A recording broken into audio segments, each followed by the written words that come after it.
नमस्कार. आज मंगळवार दिनांक 16 डिसेंबर. जाणून घेऊया आजच्या 5 मुख्य बातम्या. आपण ऐकत आहात मराठी अपडेट समूहाचे दररोज सकाळी 7:30 वाजता प्रसारित होणारे Marathi update morning news podcast.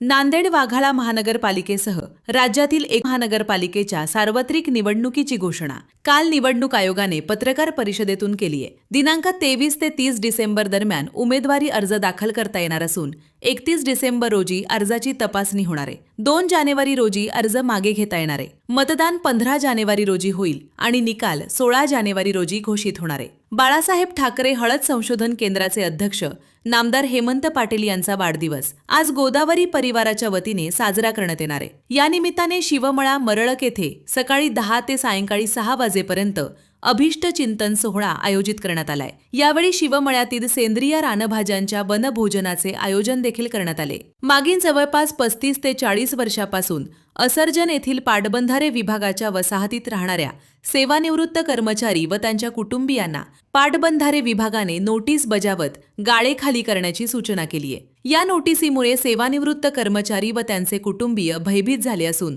आता कुटुंब रस्त्यावर येण्याची शक्यता असल्याने सेवानिवृत्त कर्मचारी व त्यांच्या कुटुंबियांनी शिवसेनेच्या आमदारांसमोर टाहो फोडला. यावेळी आमदार हेमंत पाटील, आमदार आनंदराव बोंढारकर, आमदार बालाजी कल्याणकर यांनी सेवानिवृत्त कर्मचारी व त्यांच्या कुटुंबियांना दिलासा देत कोणीही बेघर करणार नाही असे आश्वासन दिले. नगर परिषद व नगरपंचायत क्षेत्रात मतदानाच्या दिवशी व मतमोजणी दिवशी 20 व 21 डिसेंबर रोजी भरणारे आठवडी बाजार बंद राहणार आहेत. हे सर्व आठवडी बाजार सोमवार दिनांक 22 डिसेंबर रोजी भरवण्यात यावेत असा आदेश जिल्हाधिकारी राहुल कर्डिले यांनी निर्गमित केलाय. नांदेड जिल्ह्यात बालविवाह मुक्त भारत 100 दिवस अभियान जिल्हाधिकारी राहुल कर्डिले यांच्या मार्गदर्शनाखाली सुरू आहे. दरम्यान अर्धापूर तालुक्यात एका 17 वर्षीय बालिकेचा बालविवाह होणार असल्याबाबत गोपनीय माहिती चाइल्डलाईनला प्राप्त झाली. ही तक्रार प्राप्त होताच जिल्हा बाल संरक्षण अधिकारी विद्या आळणे व चाइल्ड हेल्पलाईनचे कर्मचारी ऐश्वर्या शेवारे,